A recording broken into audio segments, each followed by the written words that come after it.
It's officially our first summer living in Sweden after leaving the US. And we just had an extremely proper weekend of Swedish adventures, but nothing went to plan. It made me think about how much disappointment doesn't actually come from things going wrong. It comes from us needing things to go a certain way in the first place. So come on this ride with me as we go to a potato festival that didn't actually have any potatoes, and an amusement park that I have been excited for months that turned into a wet, rainy mess.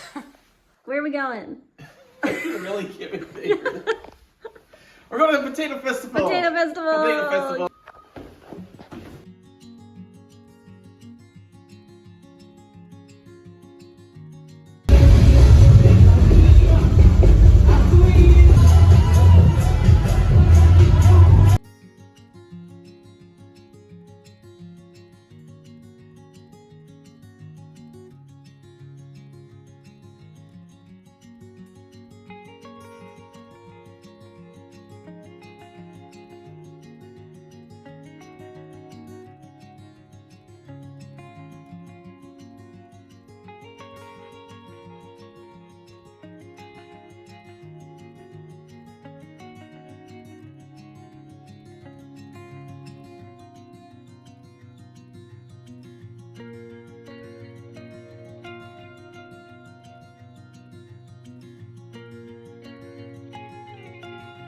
This is the most beautiful cemetery I've ever seen. Same.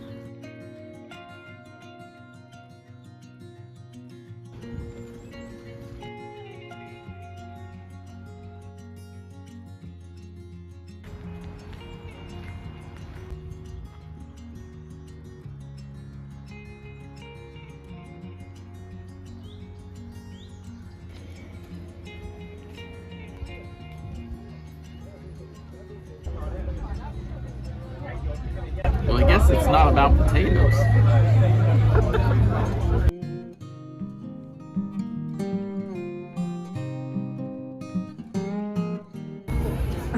Smile, you're at the park.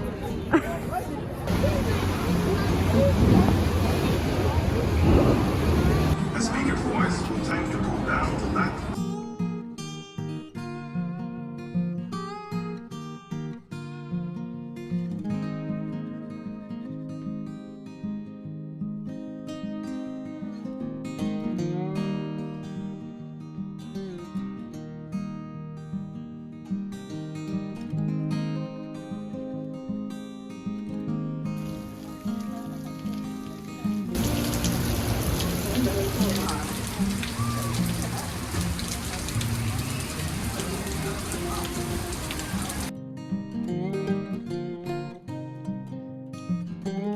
So there was something I realized through these weekend of adventures. I've lived and traveled enough to see how often people get derailed by expectations of how things they think should be. And I'm no stranger to that feeling.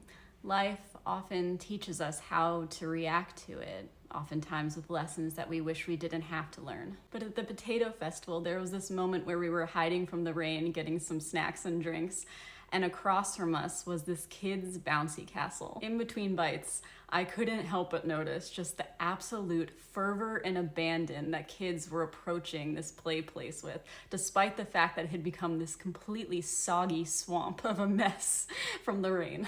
By the time that they emerged from the other side, they were completely soaked. But of course, almost every single one, barefoot and laughing, ran back to the beginning. Please excuse me, I just remembered I have a mic now. But one thing I realized watching this bouncy castle was that kids really are masters of presence.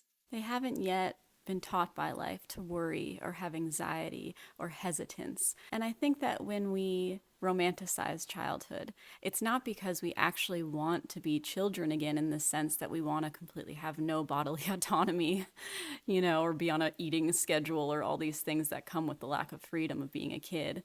What we do want, though, is that freedom of the mind, the lack of the weight of responsibilities of life and the lessons learned therein, and the ability to just be so fully free and present in each passing moment, and how that innately allows us to find joy in just the cracks of everything. I myself have really made a point of cultivating adaptability and presence and joy. And it has not been something that is passive. You wouldn't probably know by knowing me loosely, but I've had really hard, low times like everybody. But I am told constantly that I'm extremely positive despite that. Youthful and positive, which I don't feel like at all. Sometimes I feel like a hardened piece of tanned leather. uh, but I don't show it. And I actually live in this way that is so quietly childlike, or loudly, if you're with me and my husband. And it hasn't been a slow process, I've been clawing my way to that mentality because at the end of the day, the mind is truly a muscle, and the way that we exercise it, the neural pathways we create, the directions we take with it really matter for how we experience and show up to life. I had some extremely formative experiences around healthy perspective from childhood up. And especially as an adult, I had one boss I remember, and no matter how beautiful a day it was, she would find the problem. That kind of person I'm sure we've all met.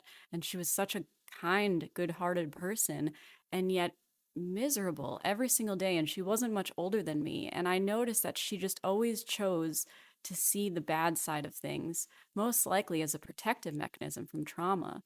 So that when I underwent trauma, I knew that I wanted to always choose the joy. I wanted to choose the shining side of the cloud, As cheesy as it is, it's something you actively have to work at when things happen to you. And I've really done that to the point that when me and my husband are running around, I laugh like a 5-year-old. You may have heard it in these videos, but it's like this deep, guttural laugh that is so silly and cringy, that you just laugh with this abandon where you don't think about it. The stupid dance like no one's watching, like that's my vibe, but I've chosen it fully. I think that life is equal parts a process of learning and unlearning, because there is something that kids know so innately that we are born with so fully that we lose with the exposures of this world of man that we've created and all the toxicity therein. So rather than act like kids have something we'll never get back, looking at what it is that we actually miss,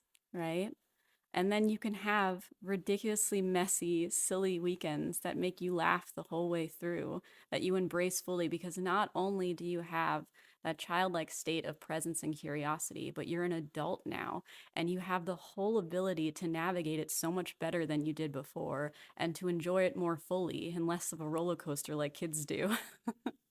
And appreciate those moments, right?